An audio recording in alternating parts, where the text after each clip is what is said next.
Like so many other institutes, the Elcano Royal Institute is going to be spending a lot of time looking at the TTIP during the course of the next year and probably beyond.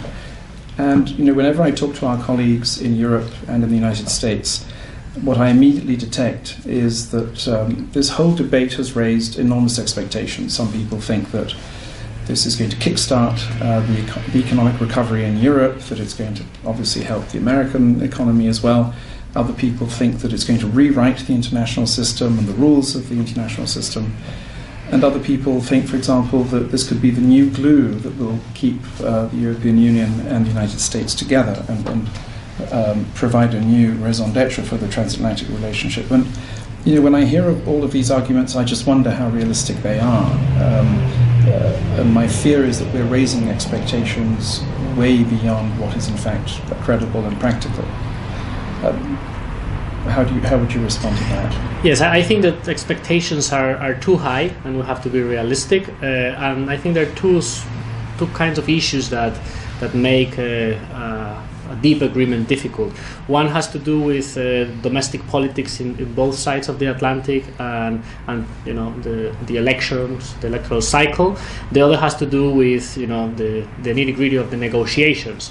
On the first topic, what we know is that we should have something on the table before 2015, so in time for both sides, which have said that this is a political priority to present something.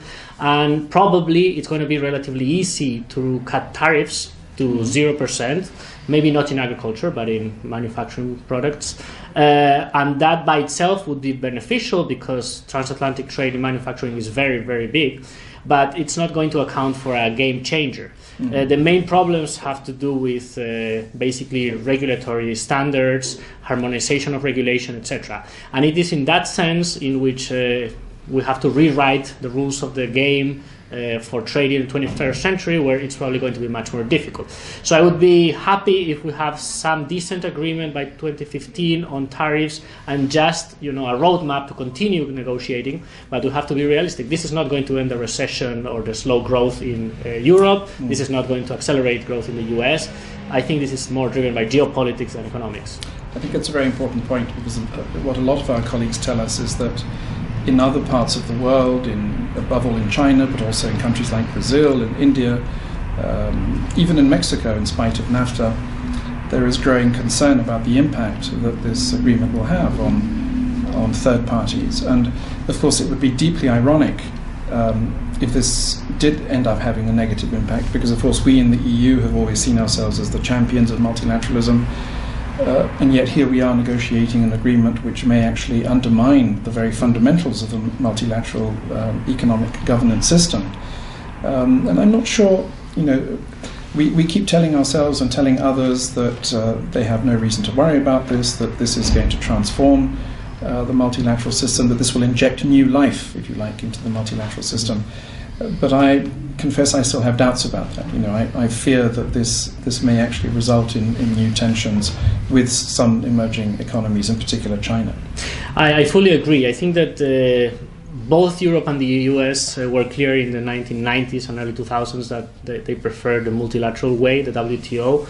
But as we know, the Doha round basically collapsed or is going nowhere. And this has precipitated, an impetus on the side of the private sector of, continue liberalizing specific sectors where there are more gains from trade. And in order to do that, you have to go beyond the WTO system just to go with like-minded countries. And I think that the EU and the US have seen this moment as an opportunity to show the emerging markets that this new narrative in the global economy, by which the future is of emerging markets, the future is of China, the future is Asia Pacific and not transatlantic, to change this narrative and to somehow give an additional argument for saying, the transatlantic area is here to stay. We're still 40-45% of global GDP, and more importantly, we have the lead in trading services, in trading energy, telecommunications. So we are the ones who are going to write the rules of this kind of new trading services for the 21st century. And new emerging markets, especially China, you could either join us, and if you join us, we will transfer this preferential trade agreement into a multilateral trade agreement. So in this case, yes, the WTO will get a push, but a push that will be like the old GATT, but in its new terms, so led by the US and Europe, not led by others. And the alternative for emerging markets, and also especially for countries in Latin America, which are commodity exporters, are not interested in this new kind of trade, is if we don't adapt, we're going to be excluded. And this opens the door for rivalry and conflict in the world trading system, which would be dangerous. That's very interesting. So we will continue to watch developments on the TTIP front very closely. We will.